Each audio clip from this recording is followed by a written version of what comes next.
नमस्कार स्टूडेंट्स, आपका अपने चैनल पे स्वागत और अभिनंदन है। आज हम बहुत ही महत्वपूर्ण कंटेंट सीखने वाले हैं, समझने वाले हैं, ताकि आपकी जो जियोग्राफी की पकड़ है वो मजबूत हो जाए, जियोग्राफी के कॉन्सेप्ट हैं वो क्लियर हो जाएं। तो क्या आपने कभी सोचा है कि 82.5 डिग्री पूर्वी देशांतर को ही भारत की मानक यामोत्तर रेखा क्यों माना गया? क्या कोई और रेखा नहीं मान सकते थे? कन्याकुमारी और कश्मीर, कन्याकुमारी जो कि भारत के एकदम दक्षिण में है और कश्मीर जो कि भारत के एकदम उत्तर में है, इनमें दिन और रात की अवधि में अंतर क्यों होता है? क्या कभी आपने ऐसा सोचा? तो आज इन कॉन्सेप्ट को हम क्लियर करने वाले हैं। भारत की जियोग्राफी को समझने के साथ साथ हम बहुत ही सरल तरीके से इसको समझेंगे ताकि इसमें कभी आपको दिक्कत नहीं आए। ये हर कोई एग्ज़ाम में आता है, कोई भी एग्ज़ाम हो, चाहे वो इंडियन जीके का हो, चाहे वो राजस्थान कंपटीशन का हो, वहाँ आपको देखने को मिलेगा।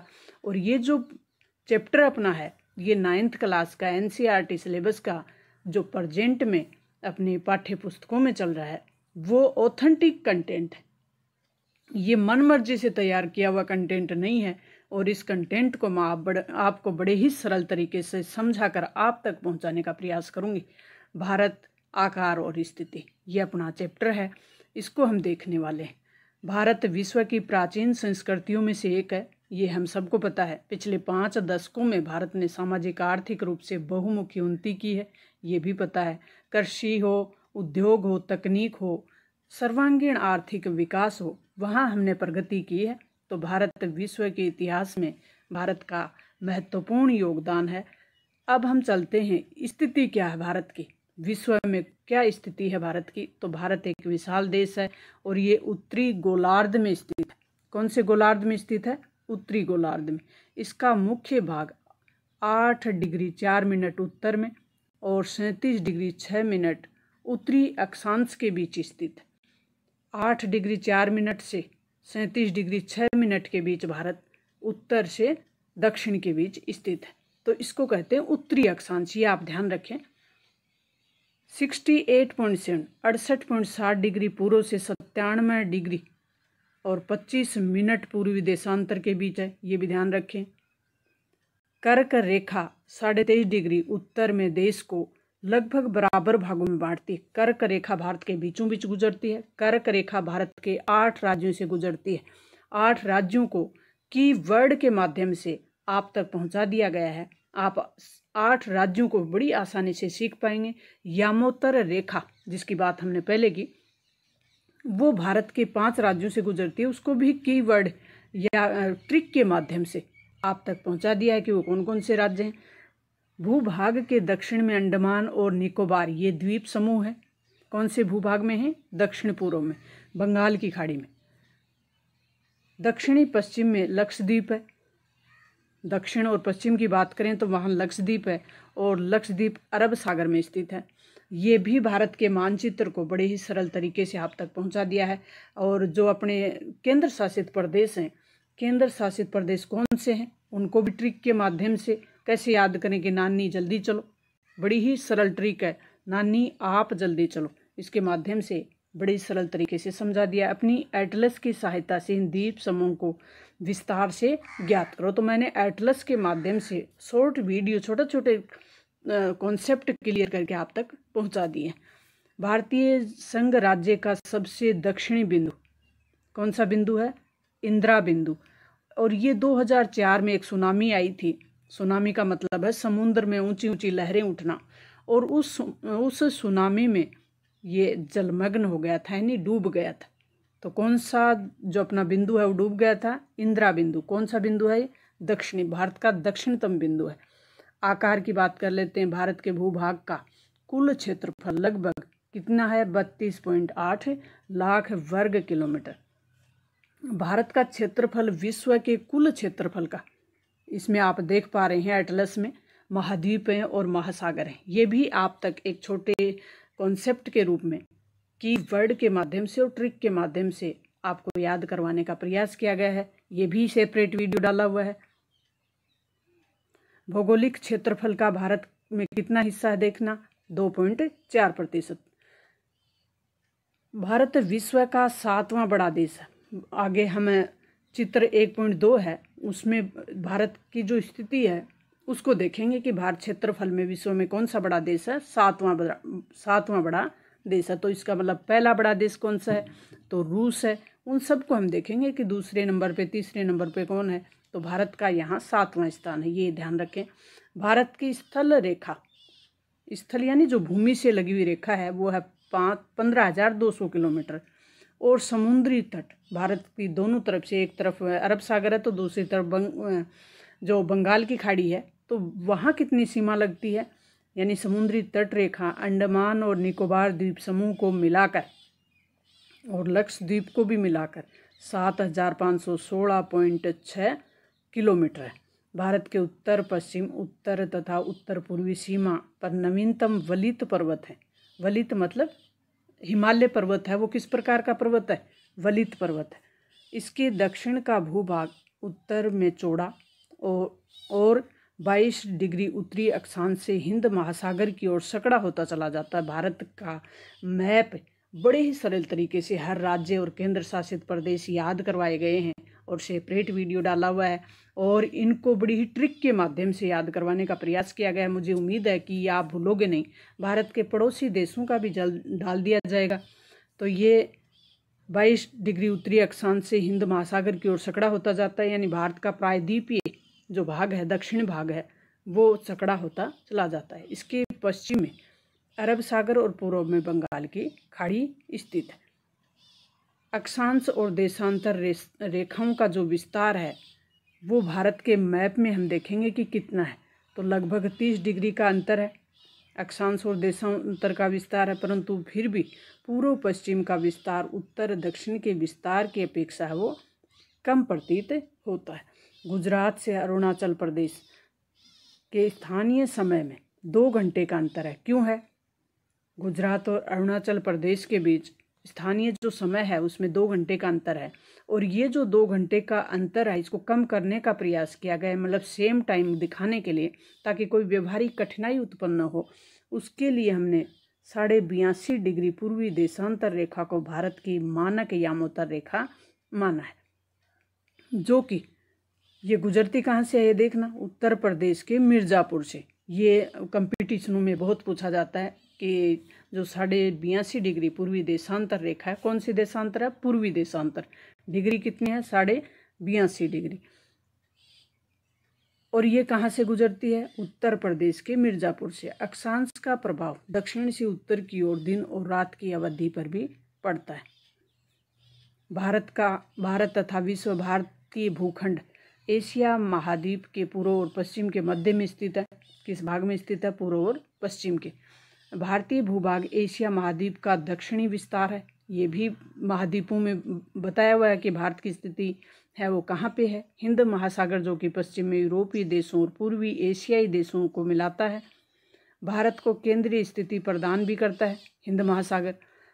दक्षिणी का पठार हिंद महासागर के शीर्षवत फैला हुआ है और पश्चिमी एशिया, अफ्रीका, यूरोप के देशों के साथ साथ पूर्वी एशिया के देशों से भी पूर्वी तट के माध्यम से निकटता के संबंध बनाता है। तो हिंद महासागर का भारत की जियोग्राफी में क्या महत्व है, यही बता रहा है कि किन किन देशों से हमारे संपर्क हैं वो हिंद महासागर के कारण और भी घनिष्ठ हो जाते हैं, निकट के हो जाते हैं। हिंद महासागर में किसी भी देश की तटीय सीमा भारत जैसी नहीं है। भारत की इसी महत्वपूर्ण स्थिति के कारण एक महासागर का नाम भारत के नाम पर रखा गया है, हिंद महासागर। यानी कि भारत की जियोग्राफी में हिंद महासागर का इतना महत्वपूर्ण स्थान होने के कारण ही इसको हिंद महासागर या हिंद कॉन्टिनेंट भी कहा जाता है। सन 1869 में स्वेज नहर के खुलने से, साल कौन सी थी, 1869। स्वेज नहर के खुलने से भारत और यूरोप के जो बीच की दूरी है वो 7,000 किलोमीटर कम हो गई है। कितनी कम हो गई है, 7,000 किलोमीटर। अब ऊपर हमने देखा था कि भारत विश्व में कौन से नंबर का है, 7वां बड़ा देश है। तो सबसे बड़ा देश है वो रूस है।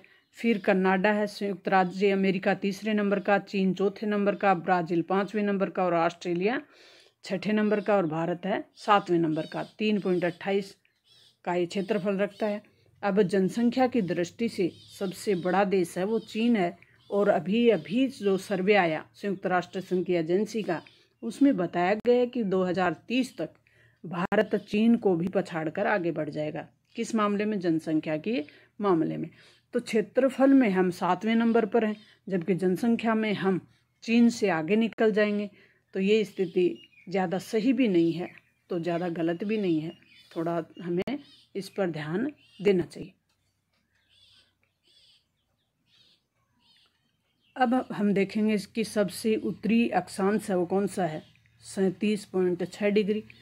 सबसे पूर्वी जो देशांतर है अपना 97.25 degree, 97 degree 25 minute, 68 degree 7 minute, इसको ऐसे बोलते हैं जियोग्राफी में। यह है अपना सबसे पश्चिमी।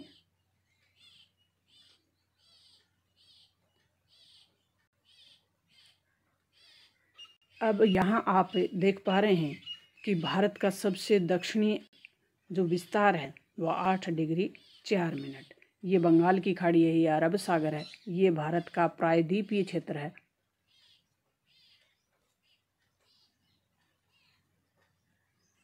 ये प्रायद्वीपीय भारत कहलाता है क्योंकि ये भारत का 3 ओर से घिरा हुआ क्षेत्र है जल से, तो जल से 3 ओर से घिरा हुआ क्षेत्र है वो प्रायद्वीप कहलाता है। तो ये प्रायद्वीपीय भारत कहलाता है। और ये मानक यामोत्तर रेखा यहाँ से गुजरी हुई है। भारत का पड़ोसी देश श्रीलंका, इसमें हम थोड़ा भारत के पड़ोसी देश भी देख लेते हैं। पाकिस्तान पश्चिम में, ये भारत के हिमालय पर्वत का विस्तार है। नेपाल, चीन, भूटान, ये भारत का ही क्षेत्र है। जो सिक्किम है, इनका भी बहुत शॉर्ट ट्रिक से डाला हुआ है। तो भारत का उत्तर से दक्षिण जो विस्तार है वो कितना है, और पूर्व से पश्चिम का विस्तार कितना है? तो ये जो दूरी है ये है 2933 किलोमीटर, और ये जो दूरी है उत्तर से दक्षिण की ये है 3214 किलोमीटर। और मानक यामोत्तर रेखा की आप स्थिति देख पा रहे हैं, ये भारत के 5 राज्यों से गुजरती है। कितने राज्यों से गुजरती है? 5 राज्यों से। और वो 5 राज्यों की ट्रिक है वो मैंने बड़े ही सरल तरीके से अलग से सेपरेट वीडियो में डाली हुई है। ये जो भारत की रेखा है ये कर्क रेखा है, और कर्क रेखा भारत के 8 राज्यों से गुजरती है।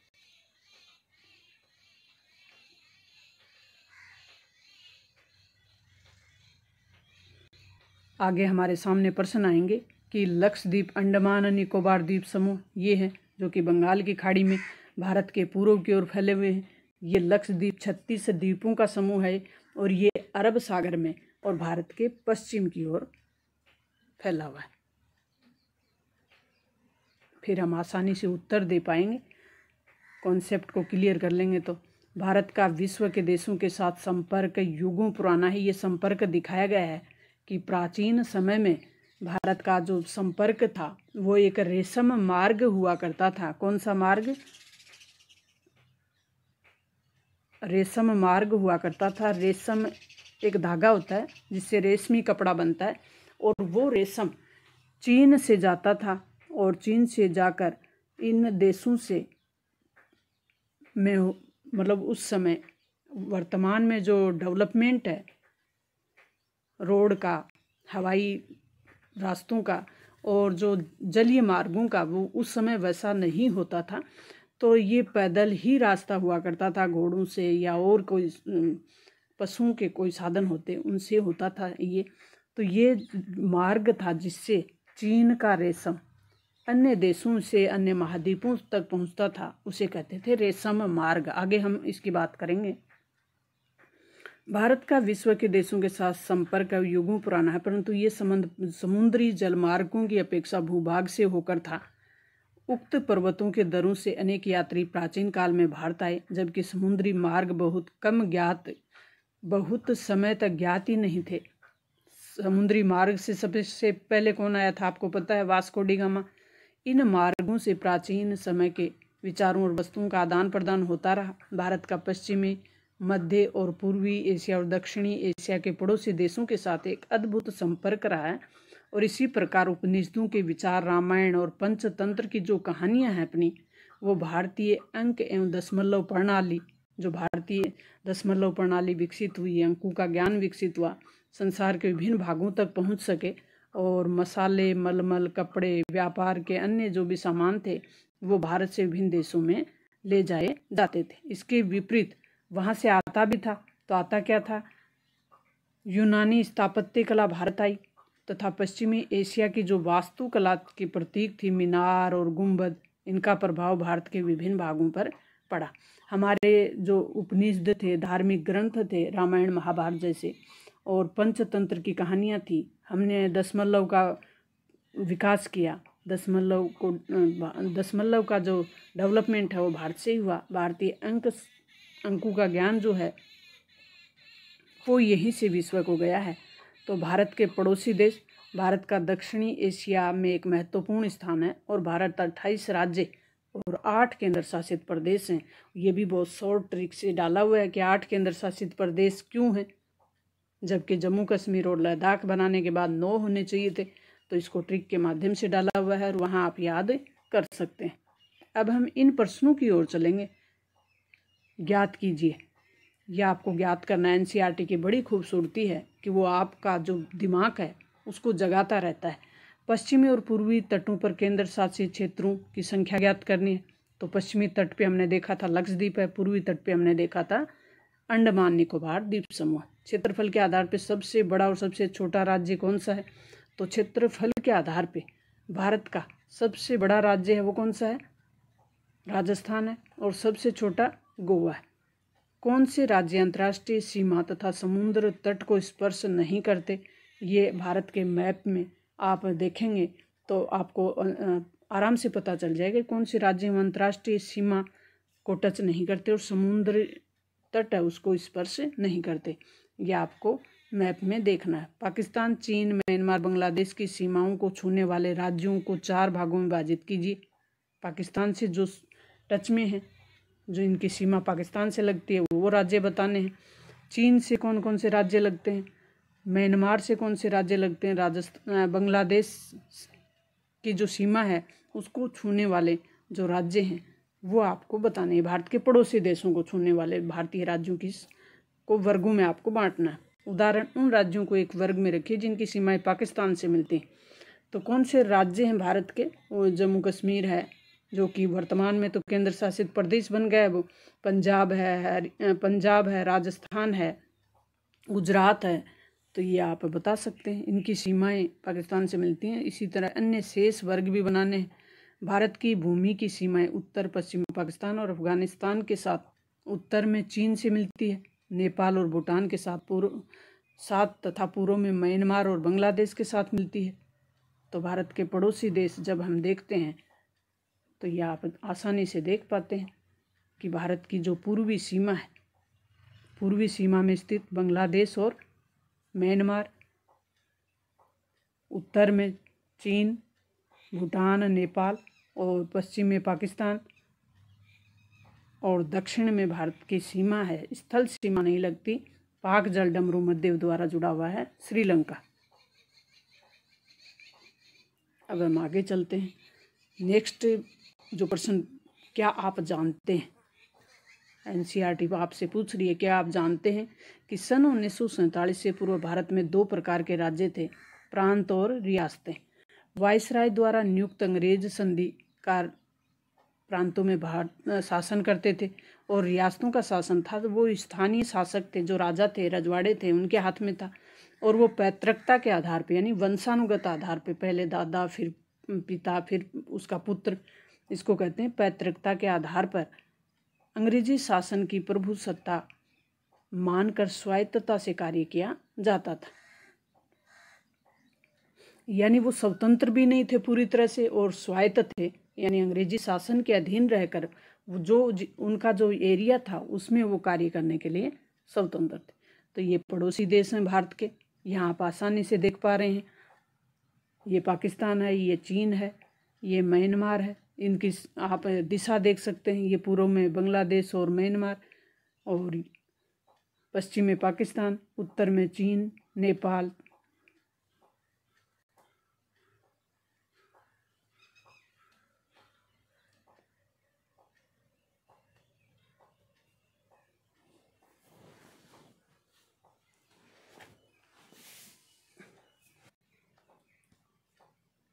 नेक्स्ट जो है अपना के दक्षिण में समुद्र पार हमारे पड़ोसी दो द्वीप समूह राष्ट्र श्रीलंका और मालदीव। द्वीप के रूप में दो राष्ट्र हैं जो कि भारत के पड़ोसी हैं, वो एक श्रीलंका है, एक मालदीव। द्वीप का मतलब होता है ऐसी भूमि जो चारों ओर से जल से घिरी हो, तो ये द्वीप के रूप में है श्रीलंका और मालदीव।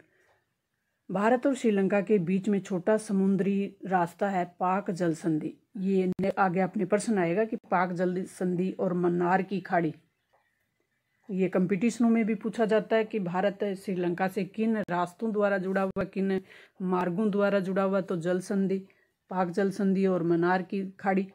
मालदीव लक्षद्वीप समूह और के दक्षिण में स्थित है। मालदीव है वो लक्षद्वीप हमने देखा, उसके दक्षिण में स्थित है। अपने पड़ोसी देशों के साथ भारत के भौगोलिक और ऐतिहासिक संबंध बहुत अच्छे रहे।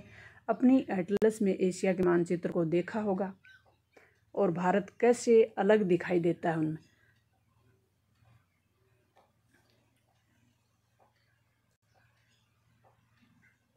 ये अपने प्रश्न है कि कर्क रेखा किस राज्य से होकर नहीं गुजरती, तो कर्क रेखा राजस्थान, उड़ीसा, छत्तीसगढ़ और त्रिपुरा। उड़ीसा से नहीं गुजरती, उड़ीसा से मानक रेखा गुजरती है, कर्क रेखा नहीं गुजरती। ये ट्रिक के माध्यम से वो वीडियो आप देख लेंगे तो बिल्कुल इन प्रश्नों का उत्तर दे पाएंगे। भारत का सबसे पूर्वी देशांतर कौन सा है, तो हमने देखा था भारत का सबसे पूर्वी देशांतर 97 डिग्री 25 मिनट। उत्तराखंड, उत्तर प्रदेश, बिहार, पश्चिम बंगाल और सिक्किम की सीमाएं किस देश को छूती हैं, तो कौन सा देश है वो जिनको छूती हैं, तो चीन।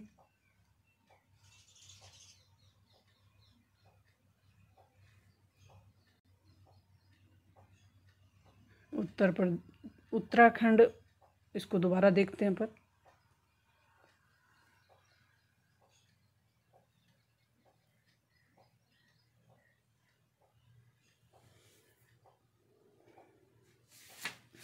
उत्तर प्रदेश, बिहार, पश्चिमी बंगाल और सिक्किम की सीमाएं किस देश को छूती हैं, किस देश को छूती है मतलब नेपाल को छूती है इन सब की।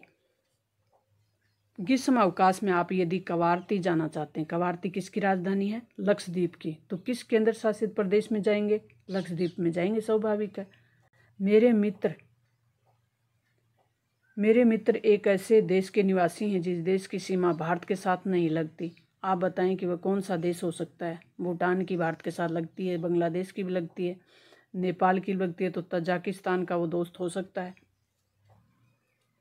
अब हम संक्षेप में उत्तर देंगे। अरब सागर बंगाल की खाड़ी में द्वीप समूह के नाम बताइए। अंडमान और निकोबार द्वीप समूह, और अरब सागर में कौन सा है, लक्षद्वीप। उन देशों के नाम बताइए जो क्षेत्रफल में भारत से बड़े हैं। अभी देखा हमने, रूस भी बड़ा है, अमेरिका भी बड़ा है, कनाडा भी बड़ा है, ब्राज़ील भी बड़ा है, चीन भी बड़ा है, तो 6 बड़े देश हैं भारत से। हमारे उत्तर पश्चिमी, उत्तर पूर्वी, उत्तर पूर्वी पड़ोसी देशों के नाम लिखने। अभी हमने पड़ोसी देश भी देखे। भारत में किन किन राज्यों से कर्क रेखा गुजरती है उनके नाम बताने। 8 राज्यों से गुजरती है, और 8 राज्य कौन से हैं, गुजरात, राजस्थान, मध्य प्रदेश, छत्तीसगढ़, झारखंड और पश्चिमी बंगाल और मिजोरम और त्रिपुरा। ये सेपरेट वीडियो बनाया हुआ है, आप उसको देख लेंगे तो कभी नहीं भूलेंगे।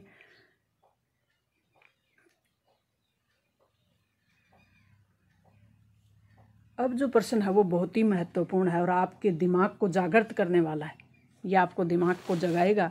सूर्योदय अरुणाचल प्रदेश के पूर्वी भाग में गुजरात के पश्चिमी भागों की अपेक्षा 2 घंटे पहले क्यों होता है, जबकि दोनों राज्यों के बीच घड़ी एक ही समय दर्शाती है, स्पष्ट कीजिए। तो सूर्योदय है वो अरुणाचल प्रदेश, और जो कि अरुणाचल प्रदेश पूर्वी भाग में है, और कितने डिग्री के पास है वो, लगभग 97 डिग्री के करीब है, और गुजरात 68 के करीब है। तो इन दोनों के बीच लगभग 30 डिग्री का अंतर है। कितने का अंतर है, 30 डिग्री। और 1 डिग्री बराबर होती है 1 डिग्री बराबर होता है 4 मिनट का अंतर। 4 मिनट का अंतर होता है तो 2 घंटे में कितने अंतर हो गए? सॉरी, 30 डिग्री में कितना अंतर हो गया? 2 घंटे का। 2 घंटे का अंतर हो गया, दोनों के बीच 2 घंटे का अंतर है। तो फिर आपको क्या बताना है? जबकि घड़ी एक ही समय दर्शाती है, क्योंकि मानक समय है इसलिए दर्शाती है। हिंद महासागर में भारत की केंद्रीय स्थिति से इसे किस प्रकार लाभ प्राप्त होता है? वो हमने देखा था कि हिंद महासागर भारत की जियोग्राफी में किस प्रकार से महत्वपूर्ण है। भौगोलिक स्थिति के रूप में भौगोलिक स्थिति है जो हिंद महासागर की, वो भारत के लिए कितनी महत्वपूर्ण है, ये हमने देखा था। निम्नलिखित की मानचित्र की सहायता से पहचान कीजिए। अरब सागर और बंगाल की खाड़ी में जो द्वीप समूह है वो हमने देख लिए। भारतीय उपमहाद्वीप किन देशों से मिलकर बना हुआ है?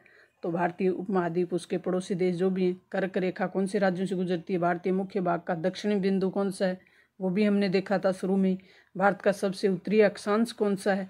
तो सबसे उत्तरी अक्षांश कौन सा है भारत का? 37 डिग्री के करीब। अंशों में भारत के मुख्य भूभाग का दक्षिणी भाग है, वो कौन सा है?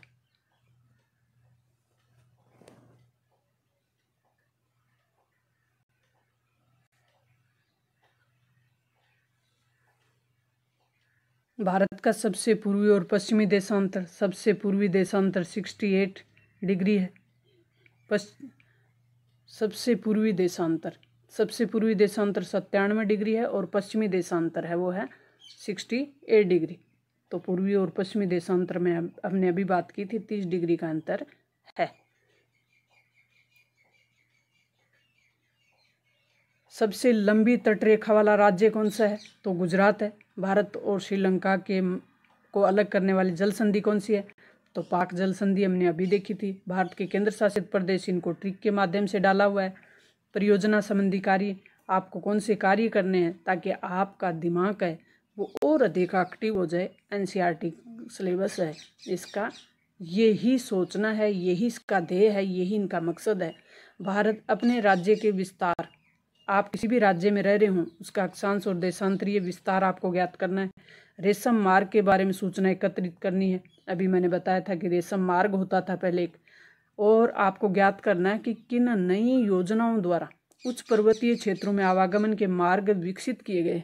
तो पहले रेशम मार्ग होता था, उस समय घोड़ों से, ऊँटों से, इनके द्वारा जाया जाता था, और जो कठिन भी था वो मार्ग, क्योंकि बड़े बड़े पर्वत थे, पहाड़ थे और विकट परिस्थितियां थी। अब वर्तमान में नई नई परियोजनाएं आने से इन उच्च पर्वतों को काट कर और आसान रास्ता बना दिया है। हवाई जो अपनी यात्रा है, हवाई मार्ग है वो विकसित हो गया है, और जल मार्ग भी बहुत विकसित हो गया है। तो ये सब नई परियोजनाओं से ही संभव हुआ है। मिलते हैं नेक्स्ट और महत्वपूर्ण जानकारी के साथ, तब तक थैंक्स। आप राजस्थान के किसी भी कंपटीशन की तैयारी कर रहे हैं तो अपने चैनल पे विजिट ज़रूर करें, क्योंकि ऑथेंटिक बुक का कंटेंट सरल और सहज करके डाला हुआ है। मुझे उम्मीद है कि इस चैप्टर से कोई भी आपके प्रश्न आएगा तो आप किसी भी प्रश्न को गलत नहीं करके आएंगे। All the best, thanks for watching.